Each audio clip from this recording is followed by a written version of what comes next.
So the golden rule for business owners when it comes to how they get in trouble is do not reimburse.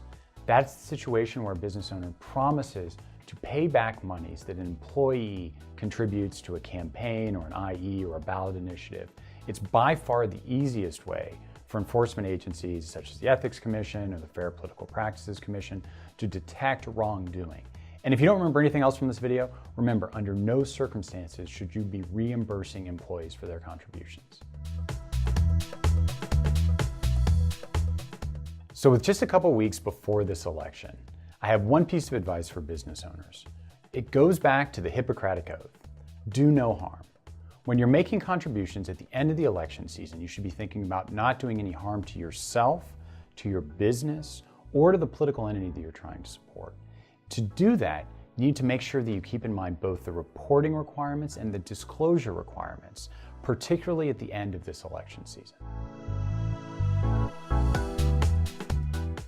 The question I get a lot is whether or not to be making a contribution as an individual or a corporation. The biggest decision-making process is whether or not this is something that you feel your business should be associated with. If you're not comfortable with how those political contributions will be received or viewed by your corporation's ethos and their motto and their culture, there should be personal contributions, not corporate contributions. At the end of campaigns, business owners have tons of solicitations for those last-minute donations. Those donations that the campaigns will tell you will flip elections. The most important thing for business owners to do is to take a step back and say whether or not this is something that potentially puts my business in a compromising position. They avoid the pitfalls by actually going and contributing to organizations which are well established, that have a defined goal, that actually are moving forward in a particular way that the business owner can identify. So a really interesting case for business owners came out of the FPPC's Enforcement Division in 2016. It was a case involving Phillips 66, a giant Texas corporation. And why I think this case is particularly instructive, it involved the city of Rialto and Phillips 66, which actually had an oil refinery there. There was a ballot measure that was trying to put a tax on these oil refineries, which of course Phillips 66 opposed. But the danger that Phillips 66 got into is a danger facing all businesses. It failed to report and disclose the contributions that it was making for mailers opposing this measure.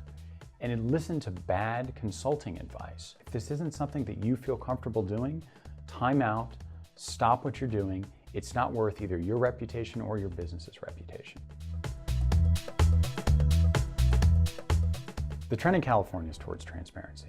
That's a good end to have, but what it means for business owners is that they need to be very conscious of the reputation aspect that goes with making political contributions. Because when they're supporting ballot initiatives or propositions or even individual candidates or these business entities, these disclosure requirements will make it very clear the money that has gone into supporting these particular causes. And a business owner should be willing and able to answer questions about why this particular measure or candidate or proposition is something that's in their business's interest, but also in the public's interest. The Fair Political Practices Commission actually has a hotline that I would recommend any business owner to contact if they have any questions about a state, a local, a county race. It's a great resource and a great way to be able to stay out of trouble or, of course, seek legal advice if you have more complicated questions.